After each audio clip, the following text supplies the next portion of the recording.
plus de demi-heure, un peu fatigué, bon voyage, et la direction Mostaganem, petite soirée Zaouia, bien sympathique, Inch'Allah, on revient demain.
صل يا ربي صلاة تليق بالمصطفى وعلى الآل تصدق وصحبه وانصاره والتابعين ثم الحمد لله رب العالمين.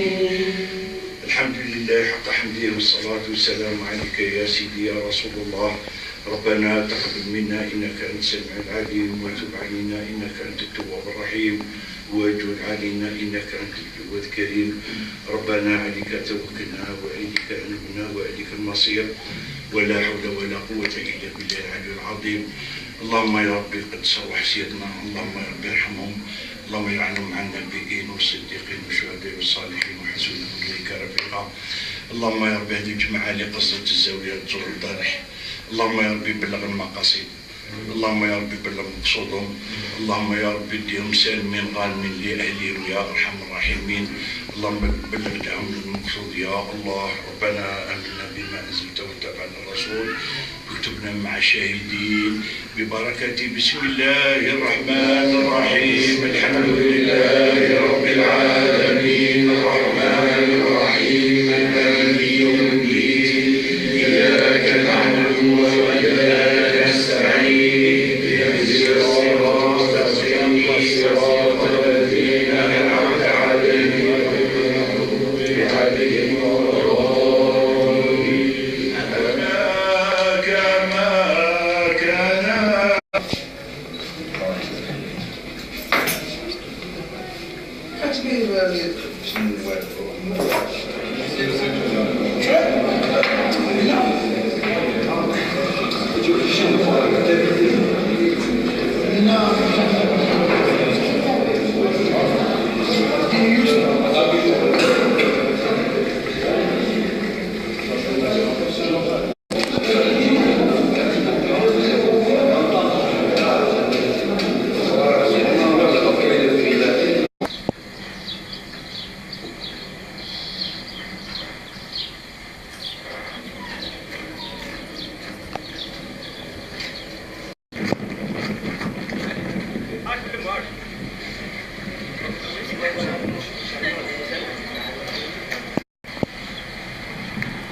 né à Mostaganem, en Algérie.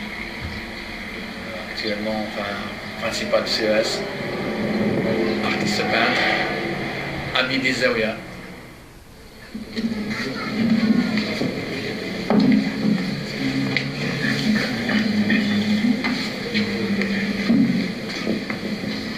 راحتي الأطيار تجدو بليالي المولد وغريق النور يبدو من معالي أحمد.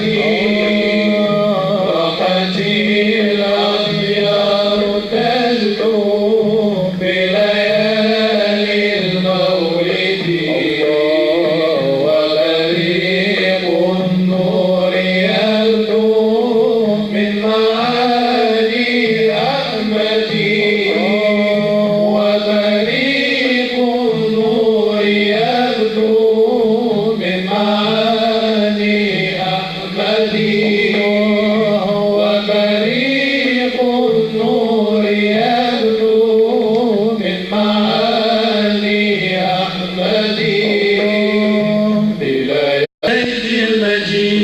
نورك العلي تسامى نورك العلي تسامى من حمى البيت المجيد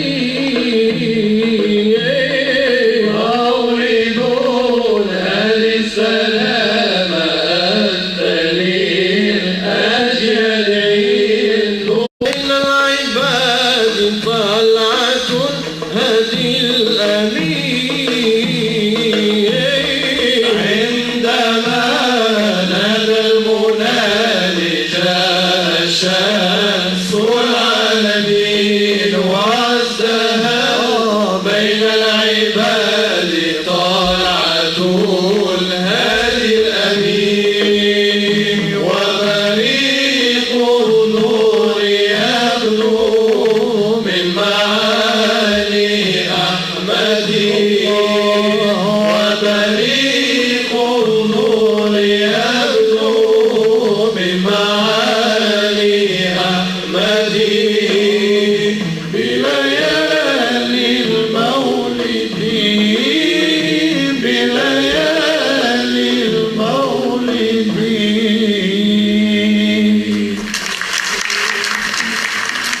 بسم الله الرحمن الرحيم. أيها الأحباب، أحباب سيدنا رسول الله صلى الله عليه وسلم، وهذه التسمية ليست من عندي ولكن من عند سيدكم وسيد العالم سيدنا محمد صلى الله عليه وسلم، حيث كان جالسا مع بعض صحابته فقال لهم إني أود أن أرى أحبابي، فقالوا له ولسنا أحبابك يا رسول الله؟ قال كلا، أنتم أصحابي ولكن أحبابي من آمنوا بي ولم يروا، فنحن لم نرى، عند ذلك أصبحنا من أتباعه.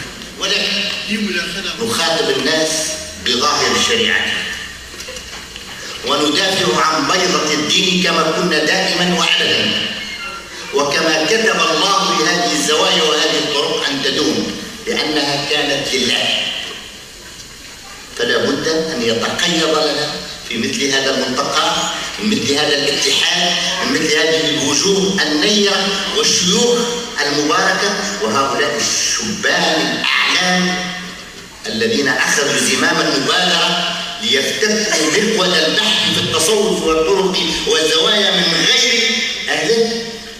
لابد أن نضبط خطة وطريقة ننقي فيها هذا المورود الثري الغني المليء بالربانية والمليء بالروحانية والمليء بالحب به في كل معضلة وشد خناق موسى وإبراهيم لما سلم من الإغراق والحرق. شعارنا نحن أتباع الطرق الصوفية والزوايا التنوير في إسقاط التدبير مع رب العالمين. وشكرا لكم. دكتور المستاوي من المجلس الإسلامي.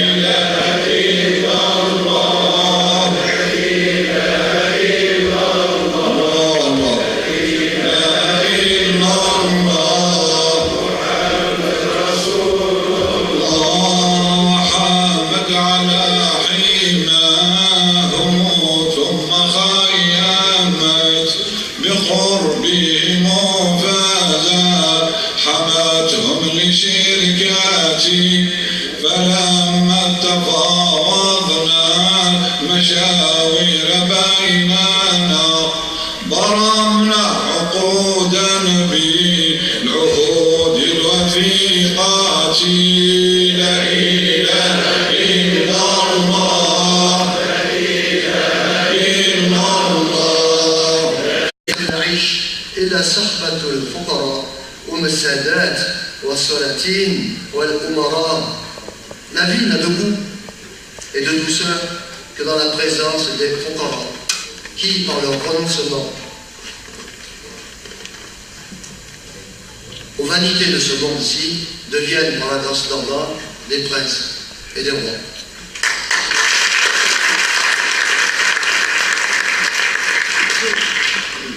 La représentation des toulours en France, elle est Chaziliya, la Khawiya, elle est Qadiriya, Mouchichia, elle est Naqshbandiya, Tijaniya, et ce n'est pas mon propos maintenant de dresser une liste exhaustive ni un historique. Je m'attarderai cependant sur la qualité, et ça c'est important à mon sens, de la relation de ces confréries avec les différentes composantes de la société française. Avec les laïcs ou les non-croyants, la cohabitation ne pose aucun problème majeur, dans la mesure où les toulouks véhiculent un message de sagesse et de paix. Avec les autres religions, il existe un climat de tolérance, un dialogue, des échanges, dans le respect des différences de chacun. Avec les musulmans, là, les relations sont plus difficiles, parfois conflictuelles. On peut cependant déceler un début d'évolution, et ça c'est un espoir, vers une meilleure compréhension, après la vague du wahhabisme puritain, les dérives intégristes et autres manifestations d'ignorance, d'aspiration réformiste, visant à effacer toute trace de véritable spiritualité comme de richesse culturelle. Un certain nombre de responsables musulmans, d'hommes de bonne volonté, ont tiré le signal d'alarme et pris conscience de l'absence d'un enseignement qui transmette les valeurs fondamentales de l'islam, le savoir, dans l'étude des sciences extérieures et la connaissance intérieure, avec l'ikhlas, c'est niya, et toutes les valeurs du tasawwuf vécues, appliquées, al-ilm wa al-amal, la science et la mise en application de cette science, zahiran wa batinan, intérieurement et extérieurement, selon la perfection des mœurs et du caractère enseigné par le prophète, le makarim al-akhlaq, qui dit « U'ithtu mutammiman li makarim al-akhlaq » je fus suscité pour parfaire le bon comportement, la noblesse du caractère. Cet islamisme, pour en revenir à cela, radical, qui prétend seul retrouver les racines de l'islam originel, dangereusement idéalisé, se révèle conquérant, agressif, en l'absence du chemin de la loi transmise sur la protection des chevaux, de la tarbiya, de l'éducation spirituelle, pour que s'accomplisse totalement le Hadi al-Muhammadi et le Mahaj al-Bayda. Le prophète nous a laissé toute cette voie de lumière et il nous a transmis par ses compagnons, les tabi'in, le masha'if, le awliya, et qui l'ont suivi, des hommes pour nous éduquer et nous montrer ce chemin-là. Les musulmans de France, d'origine convertie, mais aussi un grand nombre de nos contemporains, venus d'horizons différents, sont en quête de sens. Les non-musulmans, encore davantage, de vérité, le retour à la fitra. Ce retour à cette nature originelle, il peut s'opérer par la pauvreté spirituelle, qui est la véritable clé, en fait, de l'amour du prophète. Quelqu'un lui dit, il y a un prophète, il dit, je t'aime, et un ali Allah, je t'aime. Et le prophète, il regarde bien ce que tu dis, considère bien ce que tu dis. Il dit, à ce moment-là, prépare-toi à rencontrer la pauvreté dans ce monde. Et cette pauvreté, elle est la véritable, en fait, elle est la véritable.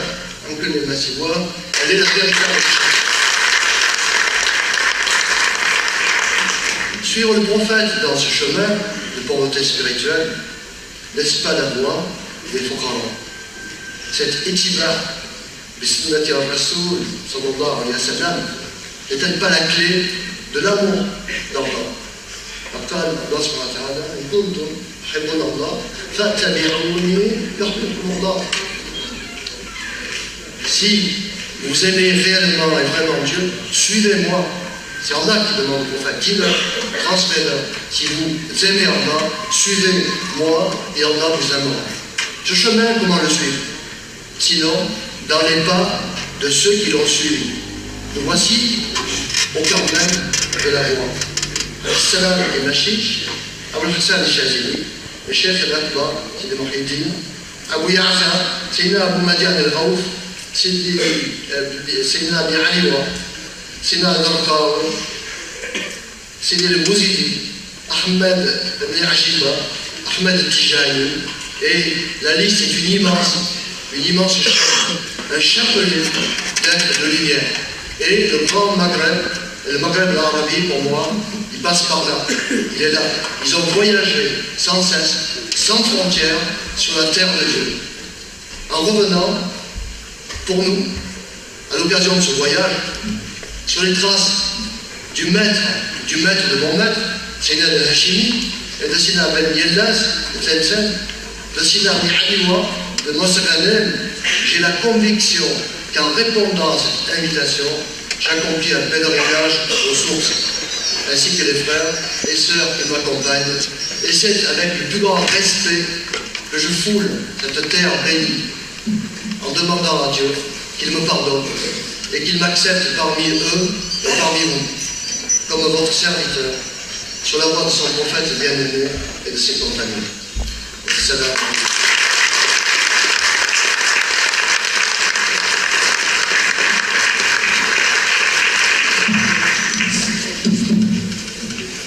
شكرا للدكتور محمد السعيد الذي قدم لنا مداخلة بعنوان دور الزوايا والطرق الصوفية في فرنسا.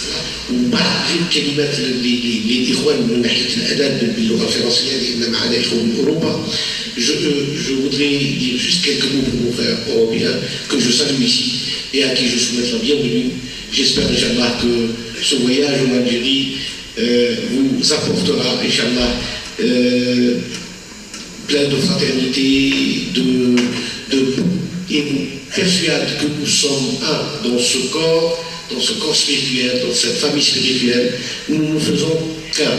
Et ça, c'est le principe du tawhid, le principe du cercle du tawhid, il n'y a pas de premier, dans lequel il n'y a pas de premier et de dernier, tant que nous restons unis par cette fraternité mohammedienne, tant que nous restons toujours dans cette direction, dans cette qibla qui nous unit.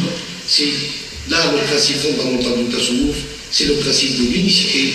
Et vis-à-vis de l'Occident aujourd'hui, parce que vous êtes des Occidentaux, nous ne vous demandons pas d'être des Arabes ou des Algériens, mais nous vous demandons d'être les porteurs de l'unicité, du principe de l'unicité. Vous êtes avec votre culture, avec votre origine. L'islam n'enlève rien à l'être humain. Il fait qu'il devienne le témoin de l'unicité. Et shahidou, comme Allah subhanahu wa ta'ala, il a fait